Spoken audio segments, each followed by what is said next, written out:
এই মুহূর্তে রংপুরের আইন শৃঙ্খলা পরিস্থিতি নিয়ে জানাতে আমাদের সঙ্গে যোগ দিচ্ছেন সহকর্মী নজরুল ইসলাম।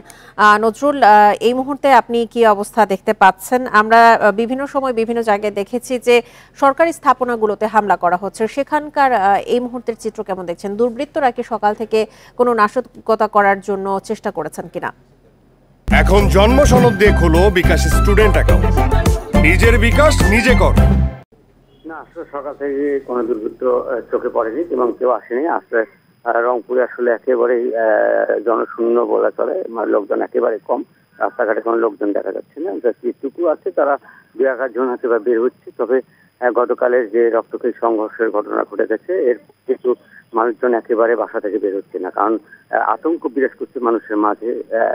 দফায় দফায় যে সংঘর্ষের ঘটনা ঘটেছে, সংঘর্ষের ফলে আমরা দেখেছি যে পুলিশ থানা এবং ভাঙচুর করা হয়েছে।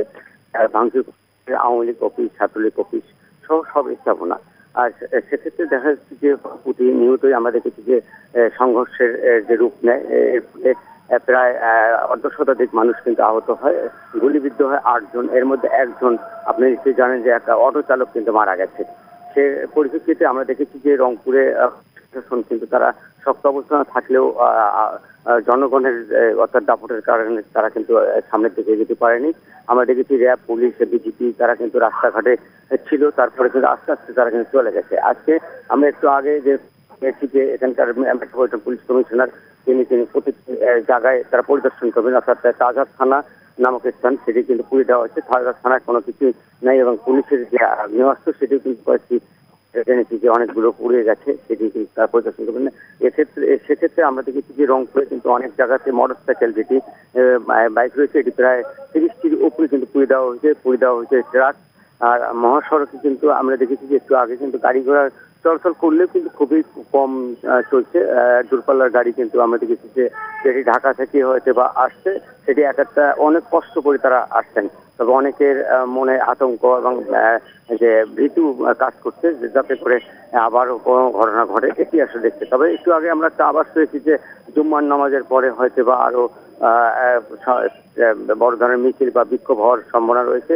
সেক্ষেত্রে মানুষ কিন্তু তারা বাসা বাড়ি পাচ্ছে না, বাসা বাড়িতে আছে। অনেক জায়গাতে দেখেছি যে বাসা বাড়ির সামনেও কিন্তু আগুন লেগে দেওয়া হয়েছে, সেটি কিন্তু মানুষ আতঙ্ক পড়ে গেছে এবং বিরাজ করছে। তবে একটি বিষয় একটু জানতে চাই, আপনি কি আন্তজেলা কোনো গণপরিবহন সেখানে চলাচল করতে দেখেছেন কিনা? আপনি বলছিলেন যে সেখানে একেবারেই এই মুহূর্তে জনশূন্য রয়েছে। মহাসড়কের পরিস্থিতি কেমন দেখছেন? মহাসড়কে কি আইন শৃঙ্খলা বাহিনীর সদস্যরা অবস্থান নিয়েছে কিনা? আর গতকাল কিন্তু এই ধরনের সংঘর্ষে একজন নিহতও হয়েছেন রংপুরে, সেই বিষয়ে সার্বিক তথ্য একটু জানাবেন আমাদের।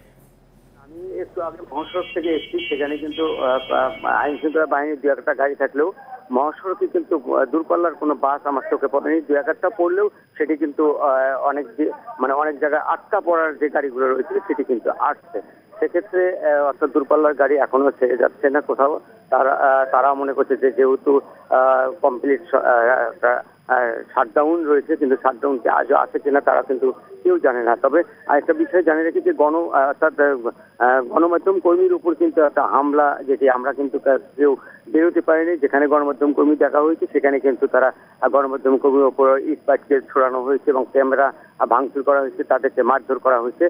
সেক্ষেত্রে কিন্তু আমরা মাঠে কিন্তু যেতে পারিনি। যদি মাঠে যাওয়ার চেষ্টা করেছি সেখানে কিন্তু আমরা দেখেছি যে বাধা, পদে পদে বাধা সৃষ্টি হয়েছে আমাদের উপরে এবং যারা গণমাধ্যম কর্মী কেউ যদি একটু ছবি নিতে গিয়েছে তাদের মোবাইল কেড়ে নেওয়া হয়েছে। সে কারণে কিন্তু গণমাধ্যম কর্মী গতকাল কিন্তু আমরা মাঠে থাকতে পারিনি। সেও কিন্তু আমরা অনেক গণমাধ্যম কর্মী তারা কিন্তু বাড়ি থেকে বের হয়নি, শুধু 2-1 জন ছাড়া।